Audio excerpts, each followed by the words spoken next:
आज मैं आपको मौन हवेली का रहस्य की कहानी सुनाने जा रही हूँ। चैनल को जरूर सब्सक्राइब कर लेना।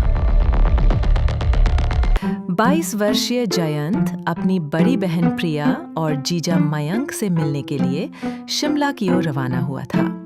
प्रिया की हाल ही में शादी हुई थी और जयंत पहली बार उनसे मिलने जा रहा था। लेकिन कालका तक की ट्रेन 4 घंटे देर से आई।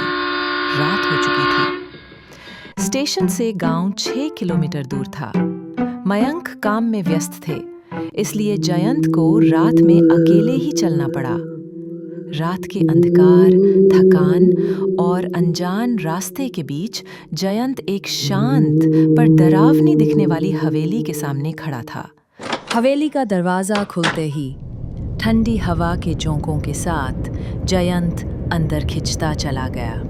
अंदर सब कुछ धूल से ढंका हुआ, पुराना फर्नीचर, जाले और गहरा सन्नाटा। थका हुआ जयंत एक कमरे में जाकर सो गया। आधी रात को अचानक अजीब हवा, आवाजें और धुंधली आकृतियों से उसकी नींद टूट गई। आकृतियां इंसानों जैसी थीं, लेकिन पारदर्शी।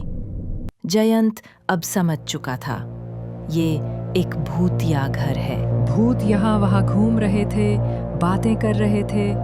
ऐसा लग रहा था मानो वे जीवन जी रहे हों। तभी एक लाल आंखों वाली डरावनी स्त्री भूत उसके सामने आई और धमकी दी। यहाँ क्या कर रहा है? आज जिंदा नहीं बचेगा। जयंत ने हिम्मत जुटाई। माफ कीजिए, मैं एक राहगीर हूँ, रास्ता भटक गया हूँ। लेकिन वो भूत हंसी और बोली, यहाँ से कोई नहीं बचता। उसी समय जयंत को याद आया, उसके बैग में हनुमान जी की तस्वीर और चालीसा रखी है। उसने ऊंचे स्वर में पाठ शुरू किया। एक अनजानी शक्ति का अनुभव हुआ और तुरंत डर टूटने लगा। भूत उसका पीछा कर रहे थे, लेकिन जयंत दौड़ता रहा जब तक वो फिसल कर गिर नहीं पड़ा। जब उसे लगा कि अब कोई उम्मीद नहीं बची, तभी पास के मंदिर की घंटी तेज आवाज में बजी। हनुमान जी की आरती शुरू हो चुकी थी। घंटी की ध्वनि सुनते ही सभी भूत उड़ गए। गांव वालों ने उसे देखा और बचा लिया। जान बच गई। घायल था लेकिन सुरक्षित था। कुछ ही दिनों में जयंत स्वस्थ हो गया।